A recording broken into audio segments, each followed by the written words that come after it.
was still reading his book when Naruto jumped at him to deliver a dropkick. Kakashi stepped backwards and stored his book. It's time to get serious now. Naruto, his kick failed to hit, landed down and quickly charged at him and they began trading blows again. A hail of shuriken then stormed towards Kakashi from his side but he jumped backwards again to avoid it. Naruto then flashed his hand seals and performed his technique. Wind technique, great breakthrough. A gale of wind blew from Naruto and picked up the shurikens that was flying in front of Naruto and went flying towards Kakashi again. Kakashi wanted to evade to either of his side but another hail of kunai, this time from both sides, came flying towards him. Kakashi smirked. A good teamwork if I must say so myself. Kakashi, seeing no other choice, jumped upwards before any of the attacks could hit him. As soon as he was in the air, a large fireball greeted him. The thing about being airborne is that, unless you know specific jutsus that allow you to jump on air, evading mid-air was almost impossible. And it just so happened that Kakashi didn't know any mid-air evasion techniques. So he then countered the fireball with another fireball and the techniques cancelled each other out. Just as Kakashi landed, a kunai was set on his throat by Naruto. Kakashi, not used to having his throat threatened, responded and grappled with Naruto. Kakashi then managed to turn the table around. Naruto's back now was facing Kakashi and his right hand was held behind his back while his left hand was trying to prevent Kakashi from stabbing his throat with Naruto's own kunai. Kakashi-sensei. This is going a little out of hand, don't you think? Naruto said while both of them are struggling to overpower each other. Bullshit. This is what you're aiming for, right? Kakashi said calmly. And then Kakashi could hear the sound of bells and a ringing sound. He turned around and saw that Sasuke was holding the bells. Karen and Sakura also came out from their hiding spot. Oh, finally, at the last second too. Kakashi then threw away the kunai and pinned Naruto towards the ground hard. Naruto let out an OPMH, and Kakashi, amazingly took out a rope from nowhere and began to tie him up. Sensei. Not so tight. Kakashi then got up and shouldered the now helpless and tied Naruto. Congrats. You three got the bells while Naruto here. Kakashi tilted his head at Naruto. Doesn't get it and must face the punishment. What the? No wait. That wasn't supposed to happen. This wasn't what we planned, Karen said. And your plan were? Kakashi said. Karen looked away before hesitantly replied. I was supposed to not get a bell. Newsflash, no matter how hard you plan, there's always a possibility of it going south. And this is an example of it. He got caught so he won't get the bell, Kakashi said and proceeded to tie him up to the tree stump. So, as promised, you three get to lunch and will become true genins while Naruto here will sit and watch you guys eat in front of him and will return to the academy for a repeat, Kakashi said and clapped his hand. Wah, what? That's too cruel, Sakura said. It is. Punishment needs to be harsh to be effective. Now, you three are forbidden to share your food with him, or you share the same fate. Kakashi Death glared at them and they nodded. So eat up. I need to fill out your test forms. With that Kakashi disappeared. The three of them didn't eat much as they were busy feeling down. Sasuke was down because he knew how weak he was. If it was against Kakashi, he understood. But he knew that should he and Naruto went toe-to-toe, he will be floored. They were at the same age and yet, the gap was too big. How the heck did he get so strong? To say that Sasuke didn't do anything for the past 5 years was an insult to him. He trained and trained day and night, 24/7. And yet, Naruto, who was the dead last at the academy, was even stronger than him. It was unacceptable. Sakura was down because she didn't help much in the fight aside from throwing kunais at Kakashi-sensei. And the fact that she was selfish and didn't have the guts to sacrifice for the team. Karen was down because things had just taken a turn for the worst. They planned for her to be sacrificed but instead, it was Naruto.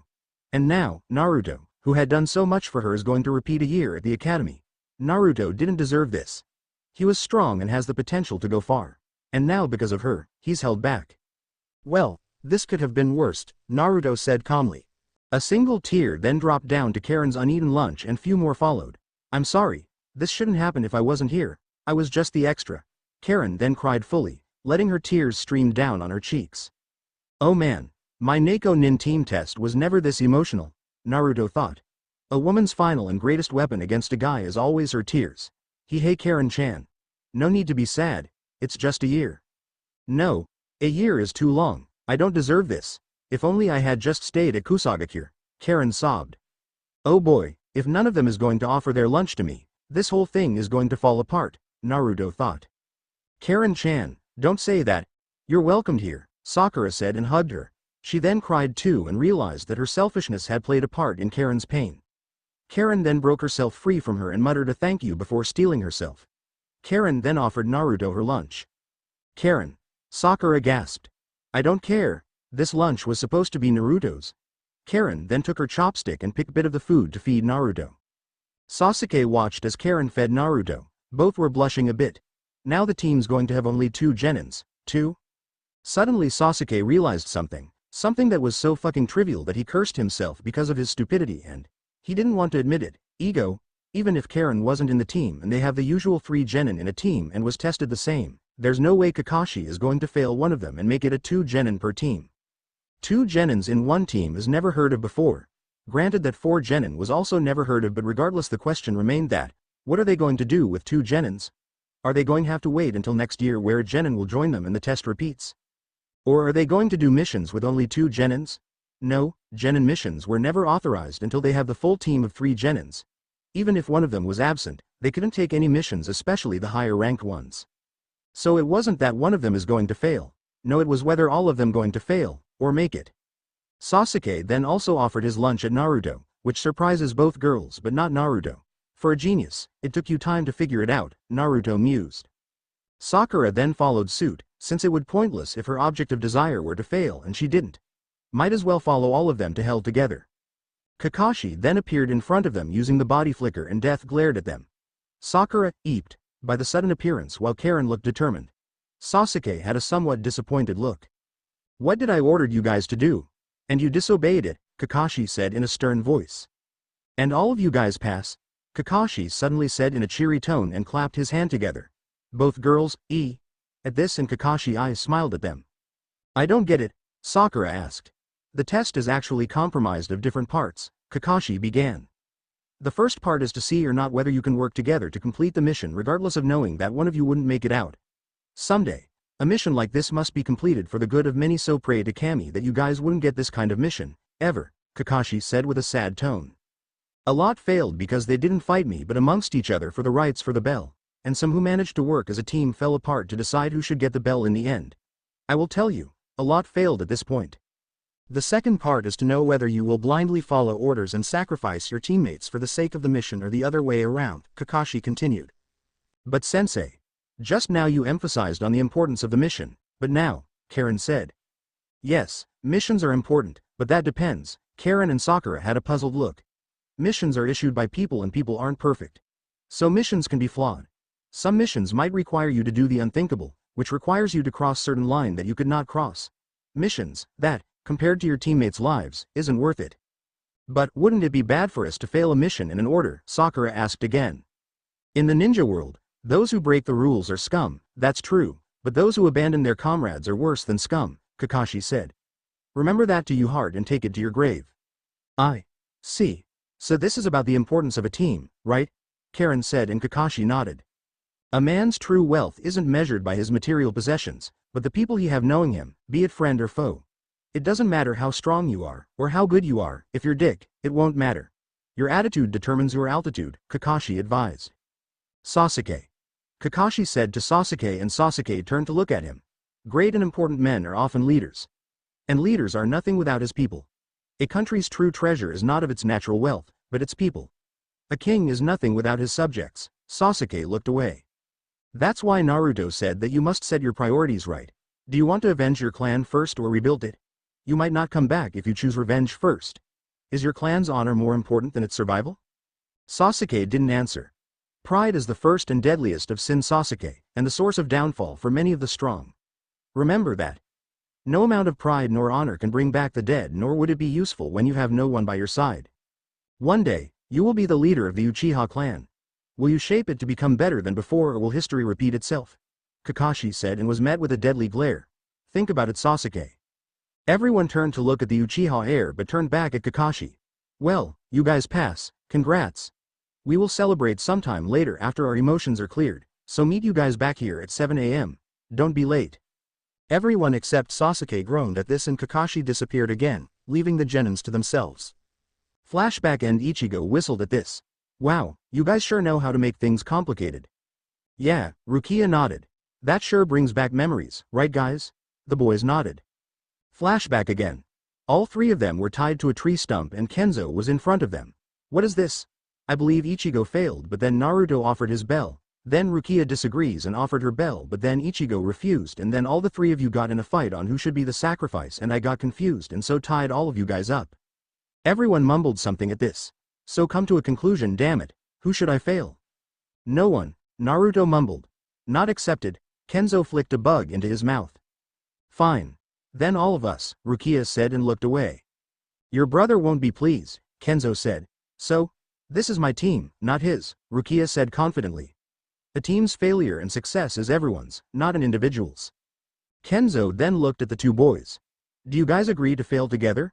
Ichigo looked at Naruto. Rukia got mad by this cause she was tied to the middle stump and she was so short that the boys could see each other very well, and they nodded. What she said, Ichigo said. Yeah, what Shorty said. Naruto smirked as Rukia tried to kick him but her short legs won't reach him.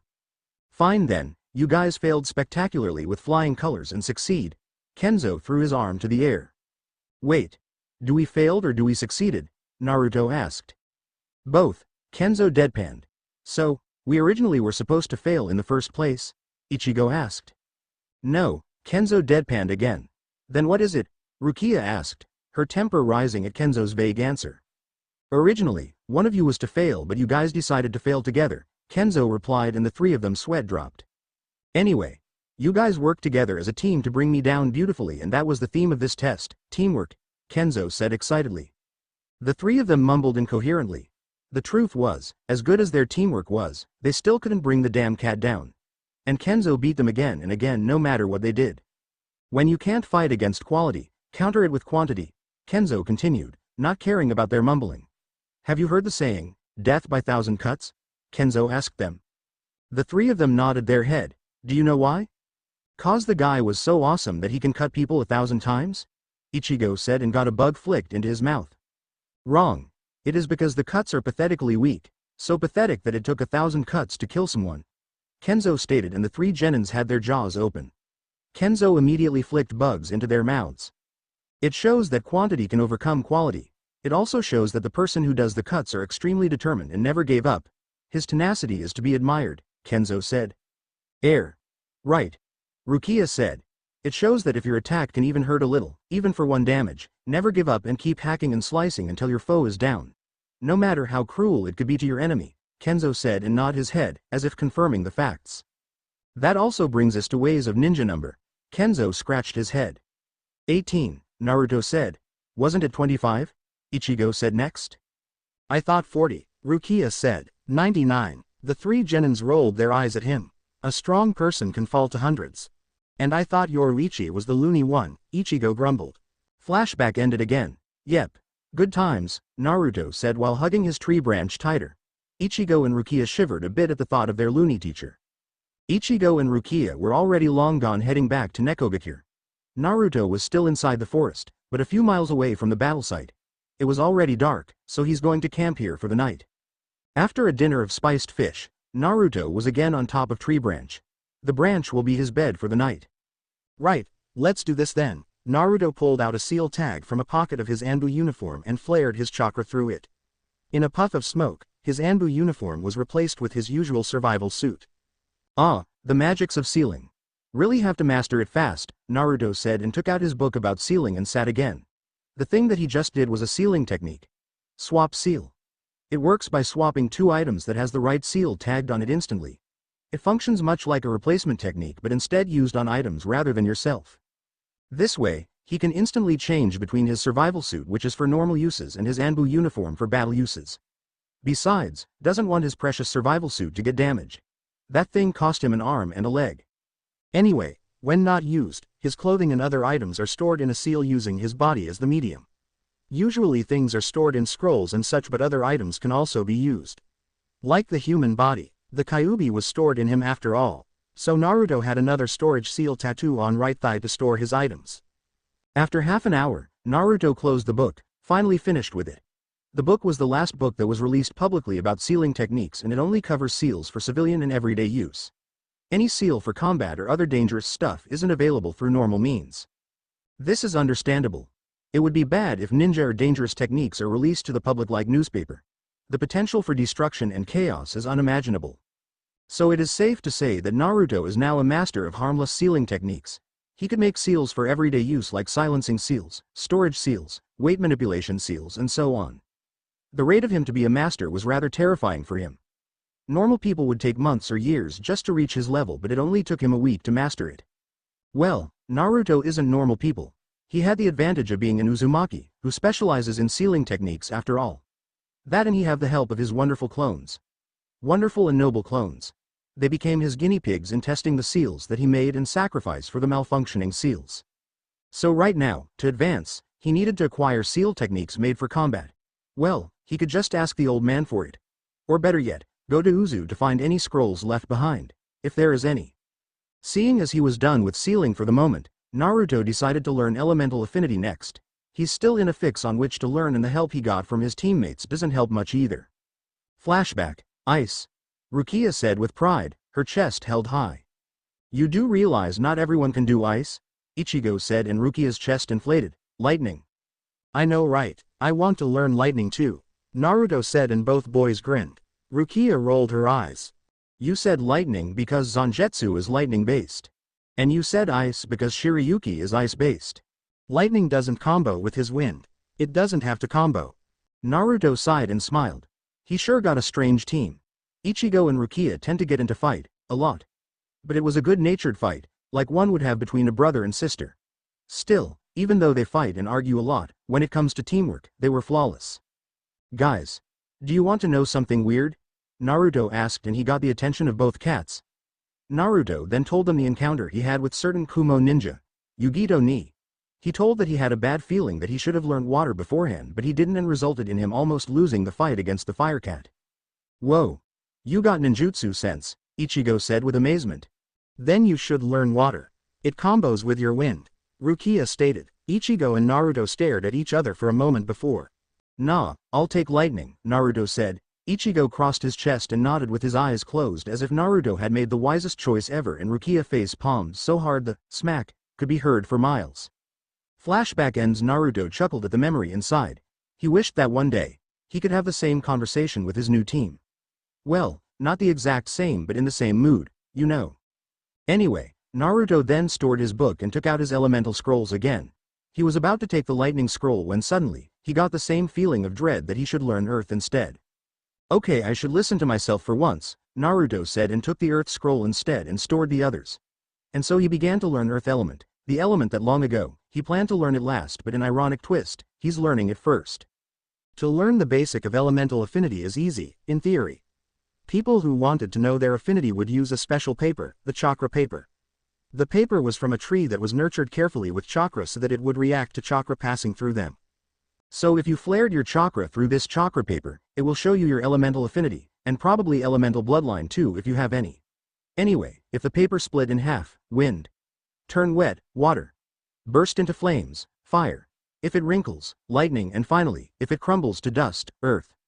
But that is how you wanted to know your affinity. To learn, use the same principle but using different material. Instead of chakra paper, use other stuff like normal paper or leaves. This is how Naruto learned the basic of wind. He has to cut a leaf into two. So now, he has to make the leaf wither or crumble to dust. But of course, this can be hard if this isn't the first element you're learning, as Naruto found out the hard way. Most of the training leaves was cut into two and not withered. This is why learning another elemental affinity was hard, because you could get confused between the two. Half an hour later, Naruto and his numerous clones heard some sounds. Immediately, his clones all popped, numerous leaves floating away and leaving the real Naruto alone. Naruto then, as usual, made himself invisible. Moments later, the source of the sound appeared, and it was Yugito ni wa her again. Naruto whispered, and a sense of deja vu tingled inside of him. Naruto then saw Yugito dropping her firewood to the ground and began to scan the trees around her. Hey, looks like she learnt something from our encounter, Naruto smirked. Yugito scanned the trees around her, not wanting another repeat of that incident with the host of Nine Tails, while she was busy checking. Hey, we meet again, Naruto said, hanging upside down from a tree branch. Yugito immediately spun and threw a kunai at the voice. Naruto captured it and dropped down. See? That's what would have happened if I revealed myself to you the first time we met. Yugito, realizing who it was, smiled a moment before frowned. She smiled because it was the host of the Nine Tails, someone who she could trust. On another hand, she frowned because it was exactly the host of the Nine Tails, the same one that dropped on her and made her wary of trees. Still, Yugito calmed herself down and realized the Konoha headband on his head. So, finally a genin, huh? Naruto grinned and gave her a double thumb up. Of course. This is the future Kage you're talking about. Yugito thought that it was weird when Naruto said, Kage, instead of Hokage, but smiled. Well, future Kage, Yugito bowed. What are you doing here, and where is your teammates? Naruto immediately went pale. He scratched his head. He can't tell her his mission, especially when that mission is S-ranked. I'm on vacation. Yugito raised an eyebrow at him and shrugged. She didn't want to push further because she could use it to her advantage. If he didn't want to tell her things, so can she. Alright, so wanna camp together? Yugito asked, and it was Naruto's turn to raise his eyebrow. It was unusual for ninjas of differing villages to camp together when not on allied missions. The truth was, Yugito knew that Naruto was a good guy and won't likely do anything bad to her. It's just that she wanted to taste his spiced fish again so badly. Okay. Naruto hesitantly answered. Do we get to? No. Yugito blushed hard on knowing what Naruto meant to ask. Okay. Just wanting to know where my boundary is, Naruto said, turning away, and Yugito felt bad a little. So, you make dinner while I set up the tent, Yugito said, and Naruto looked skeptical. Okay. Naruto said.